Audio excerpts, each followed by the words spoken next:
So hi, I am Ty and I did multiple sclerosis. This is a chronic neurological disease that affects the nervous system, so we know the brain and the spinal cord. It is an autoimmune disease, which means that your immune system is attacking its own body. And this happens more often in males than females. More often in females than males, and onset is between 20 and 50 years of age. And so the word sclerosis means scars.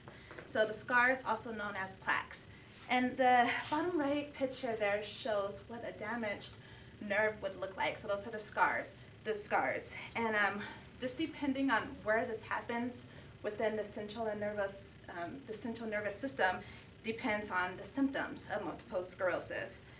And so when there's a breakdown of the myelin sheath, which is the demyelinization, the axons just can't function properly. And this causes the electrical signals not to travel effectively. And so my patient is Mr. Albert. Mr. Albert is a 41-year-old man, and he's already been diagnosed with multiple sclerosis. 8 months prior to his diagnosis, he went to his physician because he was just having problems. He could not wake up in the morning without pain. He couldn't get out of bed. He could not walk. He described his pain as being like pins and needles just throughout his body. And then it also affected his balance, and he had blurred vision. All of this came to a surprise to Alan because he was very healthy. He exercised regularly. He never drank alcohol. He loved water and had very little caffeine intake. He was very active, and so he was moving between his businesses that he owned, and he actually lost his businesses because he was no longer able to get up in the morning and get to work, to say.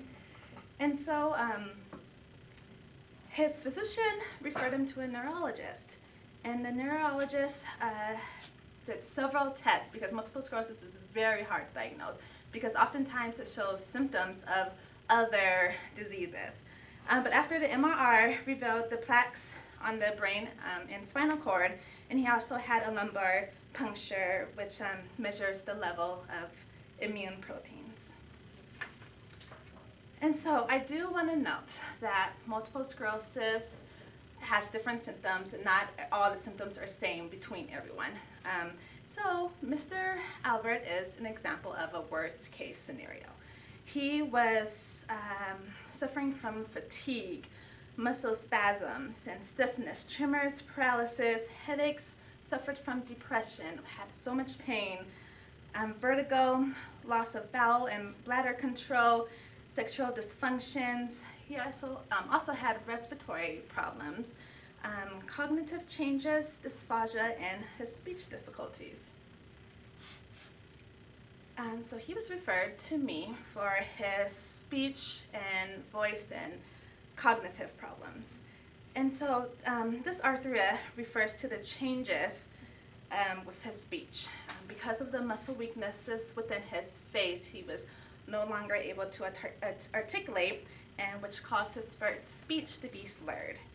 And oftentimes dysphonia accommodates this because also it's just the weaknesses in the muscles which makes him sound nasally and hoarseness and breathiness. And so for his cognitive problems, he just had problems with memory. He could no longer, he had problems with attention and concentrating, and word finding was a problem for him, and his speed of information processing, and also just could not function and do executive functions as well. So for examinations, I did the assessment of intelligibility of dysarthric speech, where it's just he reads a passage and I transcribe.